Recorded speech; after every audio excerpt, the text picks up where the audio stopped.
ശബരിമലയിലെ സ്വർണ്ണ കവർച്ചാ കേസിൽ പ്രത്യേക അന്വേഷണ സംഘത്തിന്റെ പ്രാഥമിക റിപ്പോർട്ട് ഇന്ന് ഹൈക്കോടതിയിൽ സമർപ്പിക്കും. ശബരിമലയിലെ സ്വർണ്ണ കവർച്ചാ കേസിൽ ഉണ്ണികൃഷ്ണൻ പോറ്റിയുടെ അടുത്ത സുഹൃത്തും സഹായിയുമായ അനന്ത സുബ്രഹ്മണ്യത്തെ SIT വിശദമായി ചോദ്യം ചെയ്തിരുന്നു. പോറ്റിയുടെ കഴിഞ്ഞ 3 വർഷത്തിനിടയിലെ സാമ്പത്തിക ഇടപാടുകൾ കേന്ദ്രീകരിച്ച് വിശദമായ അന്വേഷണമാണ് പുരോഗമിക്കുന്നത്.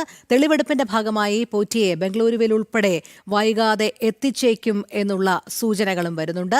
വാർത്തയുടെ വിവരങ്ങളുമായി വിനീഷ് ചേരുന്നു. വിനീഷ്, സ്വർണ്ണക്കവർച്ചയിൽ ഇന്ന് പ്രത്യേക അന്വേഷണ സംഘത്തിന്റെ പ്രാഥമിക റിപ്പോർട്ട് ഹൈക്കോടതിക്ക് മുൻപാകെ വരികയാണല്ലോ. എന്തായാലും ഈ ചോദ്യം ചെയ്യലിൽ നിന്നൊക്കെ വളരെ നിർണായകമായ ഒരു റിപ്പോർട്ട് തന്നെയാകും ഹൈക്കോടതിക്ക് മുൻപിലേക്ക് എത്തുക എന്ന് തന്നെയല്ലേ അനുമാനിക്കേണ്ടത്?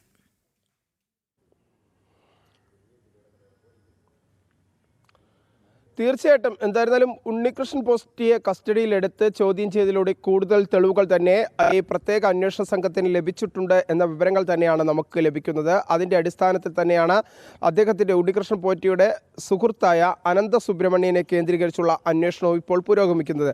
അദ്ദേഹത്തിൽ നിന്നും പ്രത്യേക അന്വേഷണ സംഘം ഇപ്പോഴും ഈ അനന്ത സുബ്രഹ്മണ്യനിൽ നിന്നും പ്രത്യേക അന്വേഷണ സംഘം ഇപ്പോഴും ചോദ്യം ചെയ്തു വരികയാണ്. കഴിഞ്ഞ ദിവസം രാത്രി ഏകദേശം 1 മണി വരെ ചോദ്യം ചെയ്യുന്ന സാഹചര്യമാണ് അനന്ത സുബ്രഹ്മണ്യന് പ്രത്യേക അന്വേഷണ സംഘം നടത്തിയത്. അനന്ത സുബ്രഹ്മണ്യനിൽ നിന്നും ഇപ്പോൾ പ്രത്യേക അന്വേഷണ സംഘത്തിന് ഒരു നിർണായകമായ തെളിവുകൾ ലഭിച്ചിട്ടുണ്ടോ എന്ന് സംബന്ധിച്ചുള്ള സംശയം നമുക്ക് നിലനിൽക്കുന്നുണ്ട്. കാരണം അനന്ത സുബ്രഹ്മണ്യനെ ഒരുപക്ഷെ തെളിവെടുക്കാനായി ഉണ്ണികൃഷ്ണൻ പോറ്റിയുടെ വീട്ടിലേക്ക് കൊണ്ടുപോകാനുള്ള ഒരു സാഹചര്യം നിലനിൽക്കുന്നു എന്നാണ് നമുക്ക് മനസ്സിലാക്കാൻ സാധിക്കുന്നത്. ഒപ്പം തന്നെ ഈ ഉണ്ണികൃഷ്ണൻ പോറ്റി ഇത്തരത്തിൽ സ്വർണ്ണ കവർച്ച നടത്തി ഏതെങ്കിലും സ്വത്തുവകകൾ വാങ്ങിക്കൂട്ടിയിട്ടുണ്ടോ, അല്ലെങ്കിൽ ഏതെങ്കിലും തരത്തിലുള്ള നിക്ഷേപങ്ങൾ നടത്തിയിട്ടുണ്ടോ എന്ന് സംബന്ധിച്ചുള്ള അന്വേഷണവും ഇപ്പോൾ പ്രത്യേക അന്വേഷണ സംഘം നടത്തുന്നുണ്ട്. എന്തായിരുന്നാലും വൈകാതെ തന്നെ ഉണ്ണികൃഷ്ണൻ പോറ്റിയെ ബംഗളൂരുവിലേക്കോ ചെന്നൈയിലേക്കോ കൊണ്ടൊക്കെ പോയി അവിടെയൊക്കെ എത്തിച്ച് കൃത്യമായ രീതിയിലുള്ള മൊഴികൾ രേഖപ്പെടുത്തേണ്ടതുണ്ട്, പരിശോധന നടത്തേണ്ട സാഹചര്യവുമുണ്ട്.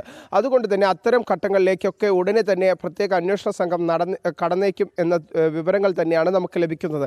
ഒപ്പം തന്നെ ഈ അനന്ത സുബ്രഹ്മണ്യനെ കേന്ദ്രീകരിച്ചുള്ള അന്വേഷണം, ഈ ഉണ്ണികൃഷ്ണൻ പോറ്റിയുടെ അടുത്ത സുഹൃത്താണ് ഈ അനന്ത സുബ്രഹ്മണ്യൻ.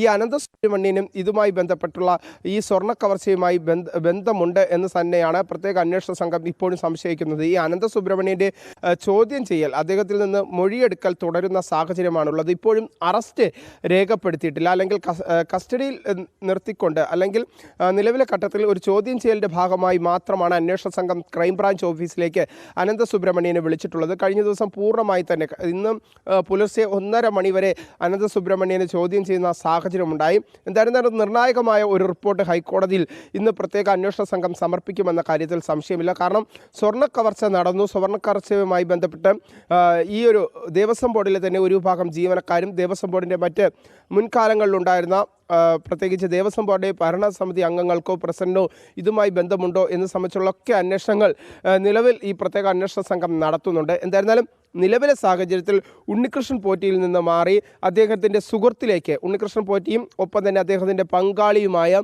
അനന്ത സുബ്രഹ്മണ്യനെ കേന്ദ്രീകരിച്ചും ഇപ്പോൾ അന്വേഷണം പുരോഗമിക്കുകയാണ്.